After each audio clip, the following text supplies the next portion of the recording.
Cinema అయిన Maruti talkies cinema రివ్యూకు స్వాగతం. నేను మిస్టర్ బి. మాట సూటిగా ఉంటుంది, మ్యాటర్ క్లియర్ గా ఉంటుంది. వీడియో టాకీస్ రాజా ఇప్పుడు రివ్యూలోకి వెళదాం. మంచు విష్ణు మంచి హిట్ కోసం గట్టి ప్రయత్నాలే చేస్తున్నాడు, కానీ కాలం కలిసి రావట్లేదు. అందుకని ఈసారి మరో ప్రయత్నంగా వరుస సక్సెస్ తో ఊపు మీద ఉన్న రాజ్ తరుణ్ ని తోడు తీసుకుని ఆడో రకం ఈడో రకం అంటూ ఈ వారం థియేటర్లకు వచ్చాడు. మరి ఈ కాంబినేషన్ ఏ రేంజ్ లో తెలుగు ప్రేక్షకుల్ని ఆకట్టుకుని మంచు విష్ణుకి అవసరమైన సూపర్ హిట్ ని అందించే అవకాశం ఉందో మన సమీక్షలో చూద్దాం. సినిమా కథ విషయానికి వస్తే, అర్జున్, అశ్విన్ అల్లరి చిల్లరి ఆకతాయి కుర్రోళ్లు జీవితాన్ని వాళ్ళకి నచ్చినట్టు బాగా ఎంజాయ్ చేస్తూ ఉంటారు. ఆ క్రమంలో అర్జున్ నీలవేణిని ప్రేమించి ఆమెకున్న ఓ కండిషన్ కి న్యాయం చేయడం కోసం పెద్ద ఫ్యామిలీ ఉన్నప్పటికీ అనాథనని చెప్పి పెళ్లి చేసుకుంటాడు. పోతే నీలవేణి వెతికి అర్జున్ సొంత ఇంట్లోనే అద్దెకి దిగి కాపురం మొదలుపెట్టే ప్లాన్ వేసుకుంటది. ఈ ట్విస్ట్ తో షాక్ అయిన అర్జున్ అశ్విన్ సహాయం తీసుకుంటాడు. అర్జున్ ఫ్యామిలీకి నీలవేణి భర్తగా అశ్విన్ పరిచయం అవుతాడు. అక్కడి నుంచి కన్ఫ్యూజన్ డ్రామా మొదలవుద్ది. ఒక అబద్ధాన్ని కప్పిపుచ్చడానికి మరో అబద్ధం,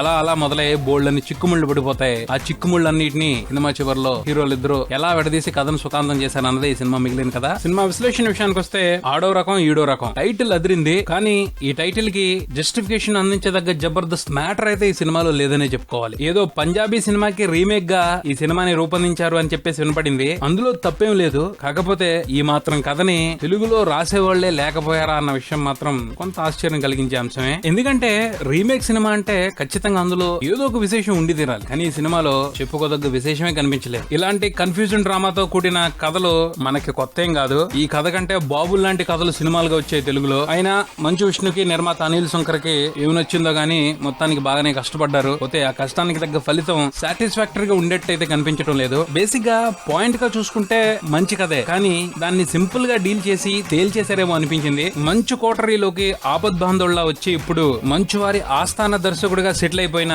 జి. నాగేశ్వర్ రెడ్డి ఈ సినిమా కథ కంటే క్లిష్టమైన కన్ఫ్యూజన్ డ్రామాల్ని నీట్ గా హ్యాండిల్ చేసి సూపర్ హిట్లు కొట్టారు. దేనికైనా రెడీనే అందుకు ఎగ్జాంపుల్ అని చెప్పుకోవచ్చు. కానీ మరి ఎక్కడ మిస్టేక్ జరిగిందో గానీ ఈ సబ్జెక్ట్ ని ఆయన చాలా పేలవంగా హ్యాండిల్ చేశారు. జనరల్ గా కన్ఫ్యూజన్ డ్రామాతో కూడిన కామెడీ సినిమా అంటే కన్ఫ్యూజన్ ని ఎంజాయ్ చేయాలి, కామెడీని ఎంజాయ్ చేయాలి. అంటే సినిమాని చూసే ఆడియన్స్ కి కథలో కన్ఫ్యూజన్ ఎందుకు జరుగుతుంది అన్న దాని మీద కంప్లీట్ ఐడియా ఉంటది, కానీ క్యారెక్టర్స్ కి ఐడియా ఉండదు. ఆ ప్రాసెస్ లో క్యారెక్టర్ కి తెలిసిపోతుందేమో, తెలిసిపోతే వీడేమవుతాడు, అప్పుడు క్యారెక్టర్స్ రియాక్షన్స్ ఎలా ఉంటాయి, అసలు ఏం జరుగుతుంది అన్న క్యూరియాసిటీ ఓ పక్కన కొనసాగుతూనే మరో పక్క కామెడీ పండాలి. అప్పుడు కన్ఫ్యూజన్ కామెడీకి సరైన పరిపూర్ణత. ఈ సినిమా పాయింట్ లో ఈ రెండు ఫీలింగ్స్ ని చక్కగా పండించగల సామర్థ్యం ఉంది, కానీ ఆ అడ్వాంటేజ్ ని ప్రాపర్ గా వాడుకోలేదనే చెప్పాలి. పాయింట్ లో ఉన్న వైవిధ్యాన్ని పట్టుకుని కేవలం కామెడీ చేయాలన్న ప్రయాస తప్పించి ఆడియన్స్ ని క్యూరియాసిటీ మూడ్ లోకి తీసుకెళ్దామన్న ప్రయత్నం అయితే సినిమాలో ఎక్కడా జరగలేదనే చెప్పుకోవాలి. అక్కడి వరకే కాదు, కామెడీ కాకుండా మిగతా ఎమోషన్స్ కూడా కథలో కొంత ప్రాధాన్యత ఉంది, కానీ వాటి సంగతి సరిగా పట్టించుకోలేదనే చెప్పాలి. పోనీ కామెడీతో అయినా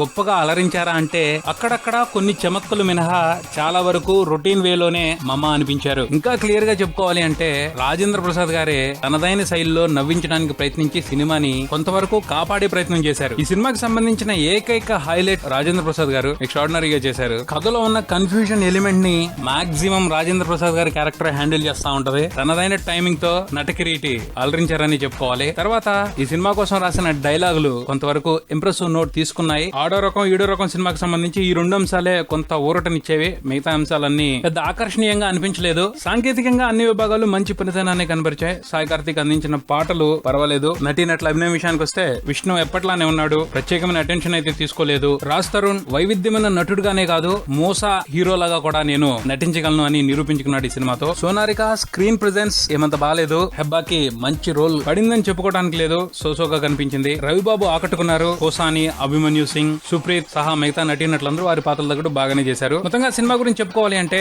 ఆడో రకం ఈడో రకం అంటూ రకరకాలుగా మూసా పద్ధతుల్లోనే నవ్వించే ప్రయత్నం చేశారు. పోతే సినిమా పూర్తయిన తర్వాత ఏ రకమైన ఫీలింగ్ కి ఫిక్స్ అయ్యే అవకాశం లేదు. ఆ పైన regular Musa comedy entertainment enjoy చేయాలనుకుంటే ఓసారి సినిమా తప్పకుండా చూడొచ్చు. ఇది ఆడో రకం ఈడో రకం సినిమాకి సంబంధించిన రివ్యూ. మరో రివ్యూతో మళ్ళీ కలుద్దాం. Subscribe and keep watching Maruthi talkies. For me Mr B talkies Raja. Thank you.